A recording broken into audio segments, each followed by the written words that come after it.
à l'école de vous élevés, autrement dit, pour être initialisé à l'IRISA, l'institution de recherche et d'enseignement agricole. Malheureusement, peut-être vous aurez encore le temps. On va faire un rendez-vous avec le président de l'IRISA parce qu'il est en mission de vice-recteur, le président de l'IRISA, c'est mon mission. Espérons jusqu'à quand?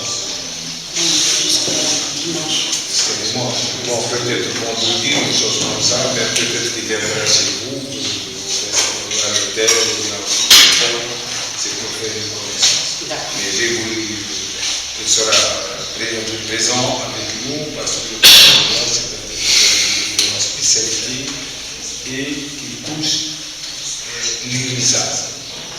L'IRISA, c'est une institution de recherche de l'enseignement agricole. J'espère que vous aurez la force de c'est un rendez-vous, nous téléphone pour se voir et discuter encore pour les autres spécialités, sauf la spécialité. Bon, vous commencez à commencer.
Ne fait pas que la formation pour les ingénieurs, mais pour les techniciens supérieurs et aussi bien pour la demande des ministères si par hasard ils ont un besoin. Par exemple pour le forage, nous avons une formation pour le forage. Pour la partie marine, on essaye de faire. Alors, généralement, on a fait dans certaines écoles, le projet, c'est en fin d'année. Que même le thème est formulé. Est-ce que vous, au moment, n'est-ce pas, de l'inscription, vous exigez vraiment que l'étudiant et des gens sont thème de projet? Ou bien c'est à la fin? Non, c'est à partir de la première année. Voilà. Dans cette école, ils font bac, après le bac, 2 années de formation préparatoire et 3 années dans cette école. Okay. En première année, nous avons dans notre programme, c'est ce qu'on appelle le stage de l'été. Le premier stage, c'est un stage de browsing, c'est-à-dire il voit des yeux. Seulement, il ne touche pas. Donc il s'intègre. Le deuxième, il a dans la poche un projet Joule. Mais pour nous, ce n'est pas la peine de le faire comme ceci. Car il faut faire un buffer, un filtrage. S'il vous plaît. Je veux savoir si c'est le seul institut en Tunisie qui fait cette formation. C'est normalement, c'est l'appellation, puisque je suis le premier, je dois témoigner. C'est l'Institut du Nord-Afrique. C'est le premier. Le premier. Du Nord-Afrique. Du Nord vers le sud, c'était le programme qu'on veut, c'est la stratégie qu'on veut. Et puis, déjà, nous, on est sur l'année, on est sur plusieurs, au moins 3 stratégies. Parce qu'il y a certaines saisons, les visibilités, ce n'est pas les mêmes, les températures, ce n'est pas les mêmes. Donc, on est en train de faire un suivi sur toute l'année, puis avec une simulation en même temps. Donc, on a au moins 3 stratégies, parce que là, il faut faire le tour de l'année. Et puis, il faut essayer de viser un stockage, pas sur juste une année, il faut peut-être, nous, on vise encore le plus longtemps. Doctorants, et puis des masters, des masters qui sont en préparation pour le doctorat. Donc en fait, la recherche, il faut que ça soit fait avec les étudiants. Parce que la recherche, l'objectif premier, c'est d'avoir le livrable, c'est plutôt un modèle, ça c'est un résultat. Mais en même temps, il faut former les gens. Si on veut vraiment faire une passation, il faut former. Il n'y a que sur le terrain, il n'y a que face aux vraies difficultés en réalité que ce nouveau chercheur il va apprendre. Donc on a un produit de recherche de livrable, c'est le résultat de recherche, mais derrière ça, il y a un chercheur qui se forme en même temps. Donc nous on encadre, on est là, donc on encadre, mais tout se fait. On a déjà, on va parler tout à l'heure, on a le master de département, chaque département il a le master de recherche. Et puis c'est un aboutissement normal, donc on peut former des ingénieurs, mais il faut avoir de la recherche. On ne peut pas s'arrêter à un niveau, d'ailleurs dans n'importe quel pays, dire que tu as complété la stratégie. Parce que réellement, elle est tronquée. Si tu formes juste des ingénieurs sont importants, mais elle est tronquée parce qu'on n'a pas une certaine visibilité pour vraiment maîtriser tout ce qui se passe autour de toi. Tu vas juste, si tu es un ingénieur, donc tu vas exécuter les outils qui ont été faits par d'autres. Donc ce projet est suivi par les PFE, par les ingénieurs qui sont formés, qui font leur projet de fin d'études, par les masters, pour faire un mémoire de master, et des doctorants. Donc il y a toute une chaîne pratiquement le travail ensemble. Déjà sur le silo, j'ai 2 doctorants qui travaillent là-dessus pour l'instant, parce qu'il y a un qui a travaillé sur pour la modélisation de tout ce qui se passe au niveau vertical. Parce qu'au départ, c'était chercher est-ce que l'arbre est pensé en Europe. Il n'y a pas beaucoup de soleil. Et là, ici, il fait chaud, le rayonnement solaire est assez fort, donc il y a des problèmes à côté de la paroi. Il y a beaucoup de grands convectifs qui sont à côté de la paroi, et puis ça peut en réalité cumuler l'humidité dans un certain coin et ça peut causer beaucoup de problèmes. Donc il y a le deuxième projet, c'est travailler pour réfléchir à la structure qu'il nous faut. Bien sûr, il faut que ce soit optimisé, c'est-à-dire une structure qui est adaptée au climat de l'Afrique, bien sûr, ça doit coûter moins cher. Mais pour tout ça, aujourd'hui, on ne va pas travailler à l'ancienne époque, tester et par la suite stocker. On n'a pas beaucoup de temps. On doit passer forcément par la modélisation, on va simuler, et par la suite, une fois on est dans une marge qui est assez identifiée, potentielle, c'est là qu'on fait les tests et on valide. Donc aujourd'hui, c'est la façon qu'on fait. Voilà. Il ne faut pas oublier que c'est l'agriculture. Donc produire des céréales, c'est connu ça.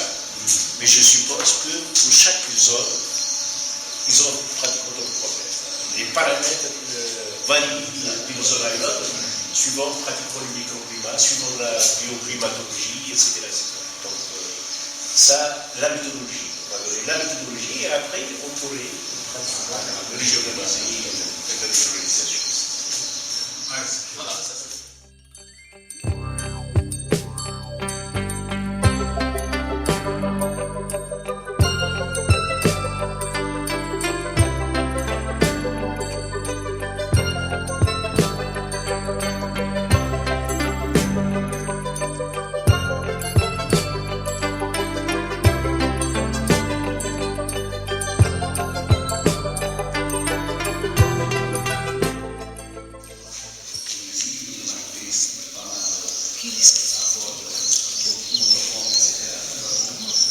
Quelque chose pour faire monter exclusivement, quelque chose d'exceptionnel et livré par le matériel agricole ici, la saison agricole, les bichons,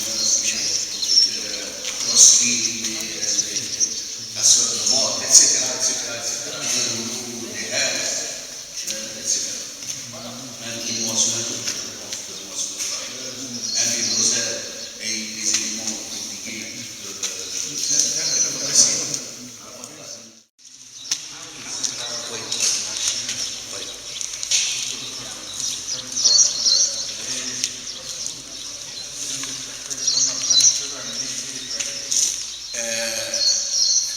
Peut-être ils sont fréquentés par nos ingénieurs chez eux, parce que le gouvernement, ou le ministère, ou les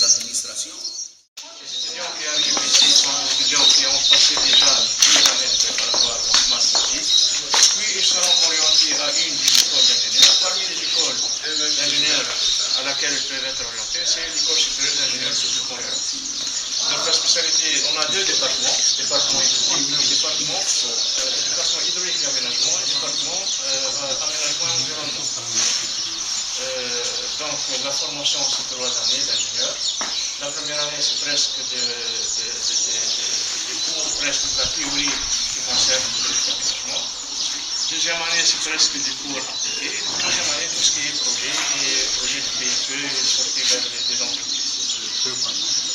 On va commencer par le laboratoire hydraulique. Et les options que vous avez? Voilà, on a 3 options. Donc, on a 2 ans en commun. Et la troisième année, il y a une petite différence entre les spécialités. On a l'option CES, présentation en méthode, l'option irrigation et l'option gestion des eaux et des déchets. Donc, la troisième année, il y a quelques matières différentes entre les 3 options. Mais il y a 2 années en commun. Et ils sortent avec un diplôme hydraulique.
Simulation des pluies, donc des pluies artificielles. Ça, c'est un simulateur de pluie.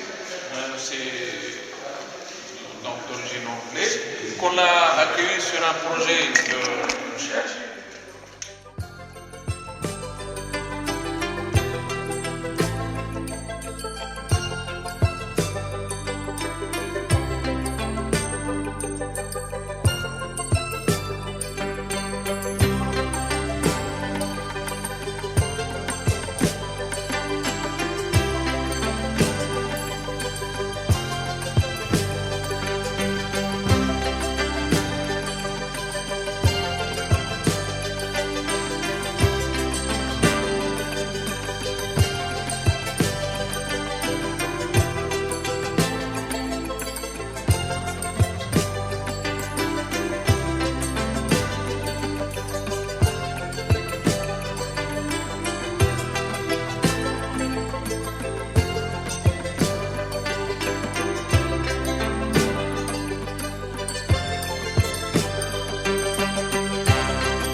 On avait dit à l'époque aussi que 4 représentants de la Tunisie participeront à l'ouverture officielle de l'Université de Tillabéri et animeront des conférences à la rentrée de septembre 2015. Là également, malheureusement, ça n'a pas pu avoir lieu.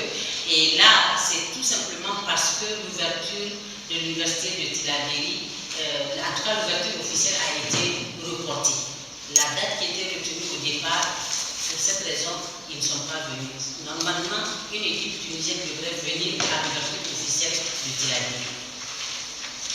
On avait dit également que la technopole apportera dans la mesure du possible un appui en équipement informatique de laboratoires et scientifiques pour le compte de l'UIT de Tillabéri. Et que le transport de ce matériel sera pris en charge par l'UIT. Là encore, une fois, fois, ce n'est pas fait parce que, entre-temps, chez nous, il y a eu certaines dispositions. Le directeur de la mairie, il y a eu des changements.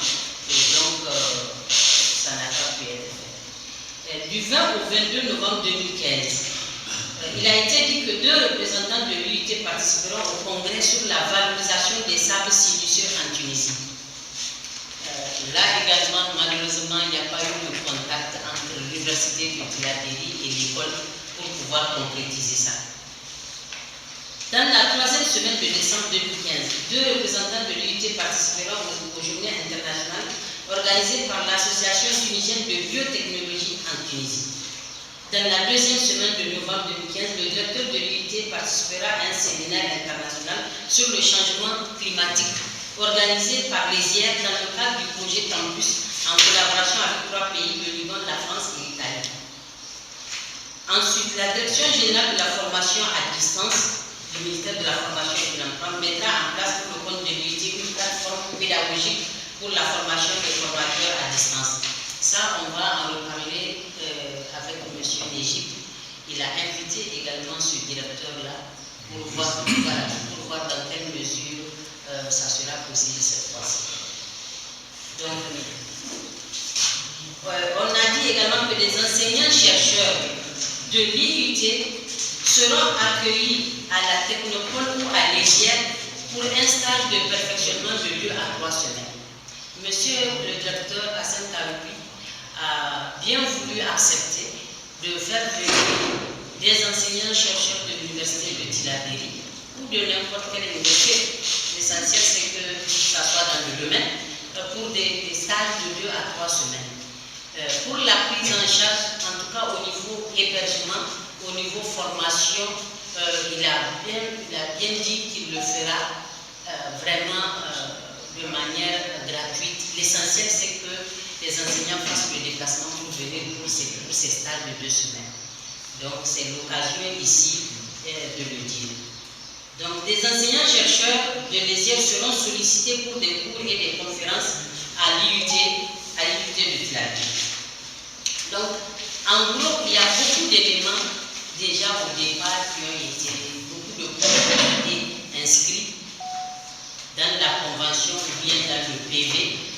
Il y a beaucoup de choses qui n'ont pas été faites et vraiment c'est l'occasion ici de voir dans quelle mesure on peut faire certaines choses. Ce qu'on ne peut pas faire, on peut reporter, mais ce qu'on peut faire, on peut déjà commencer à le faire. Donc je voudrais juste dire ici que toutes les bases d'une coopération fructueuse sont jetées. Il faudrait de part et d'autre conjuguer les efforts pour ne pas voir mourir une si grande œuvre. Les hommes passent, mais les institutions demeurent. Il faudrait donc laisser à nos différentes institutions une grande ouverture dans le domaine de la coopération sud-sud, gage de développement de nos pays.